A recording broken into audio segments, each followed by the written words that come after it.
Hey there, and welcome back to my channel. Today, I think this is a very well-deserved and needed video. Today, we're going to do an update on the Georgia Dream program with Miss Alicia. So, good morning, and thank you so much for joining me today. Thank you for having me, Shana. I truly appreciate it. I always do.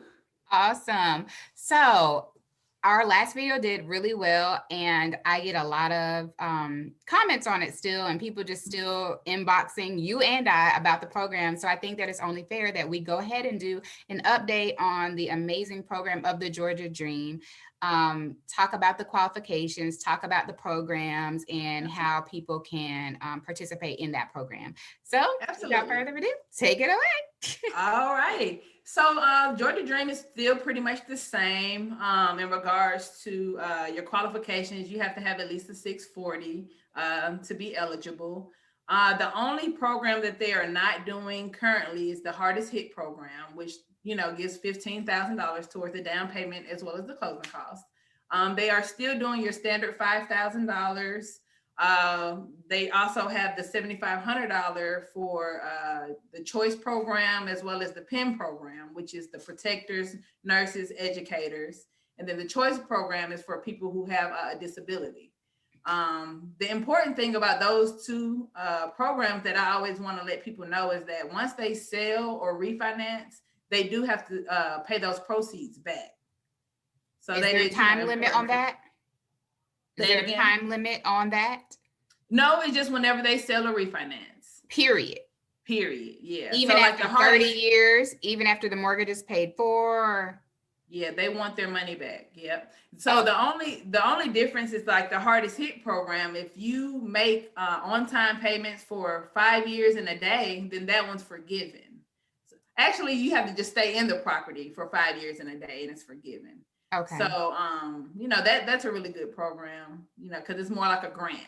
Right. But that's just the one that's not there anymore. That right.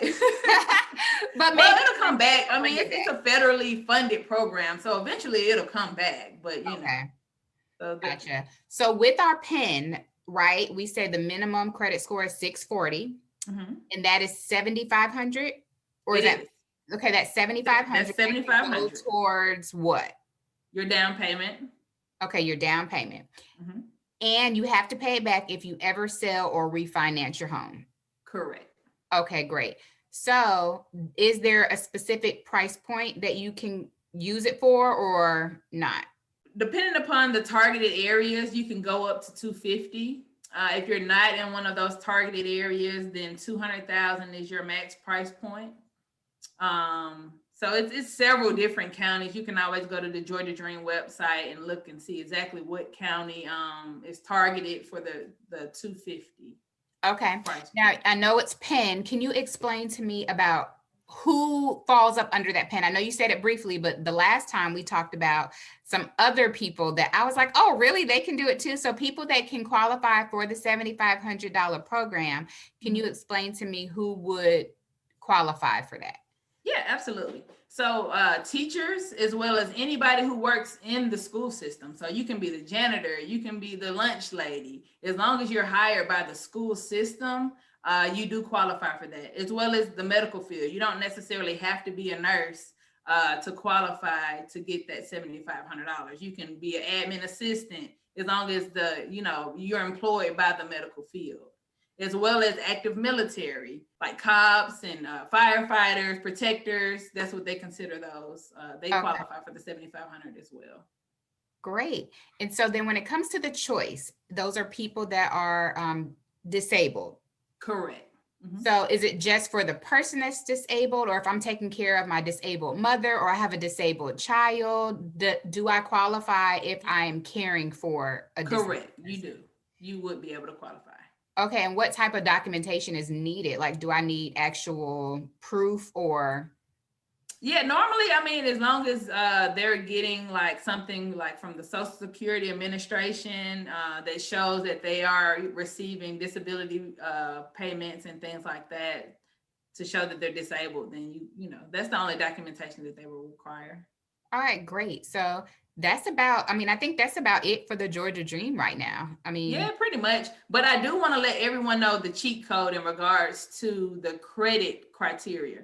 Like I said, normally it's like 640 to qualify, and then they want your ratios to be like on the lower end.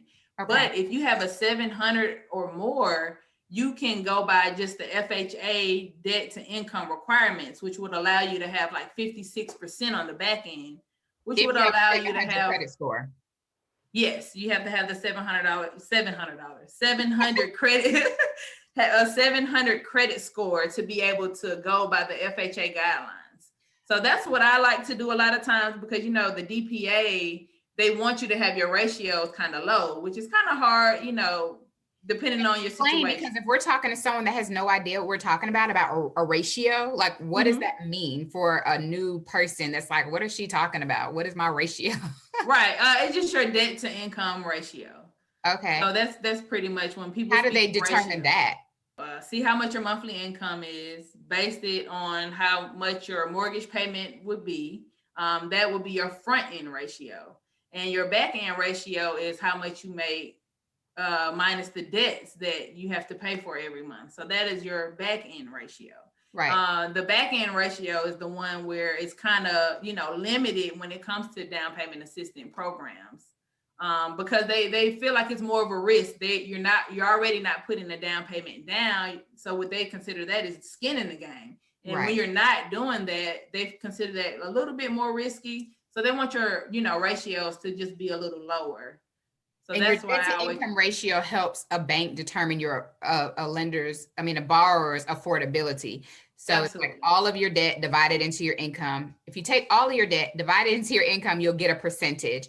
If you're doing your basic percentage for a Georgia Dream under 700, you need to make those numbers need to be at 46, you said, I think. Yeah, for 640, you actually have to be at a 36. If you're at a 660 to 699, they don't want you to go over 43%. But if you have that 700, like I said, you can go off the FHA guidelines, which you can have 56% on the back end, which, Right. a lot of times that is a lot more helpful in regards to qualifying. Yeah. Well, thank you so much. I will have your contact information below in the link to find you and your email address. But thank you so much for joining me today. And I No hope that problem. this update helps somebody and that you will continue to get calls and Thank you, close Shana. many, many loans in 2021. I appreciate that. I'm looking forward to closing more deals with you as well. Yay. Thank you. Thank you. Bye bye.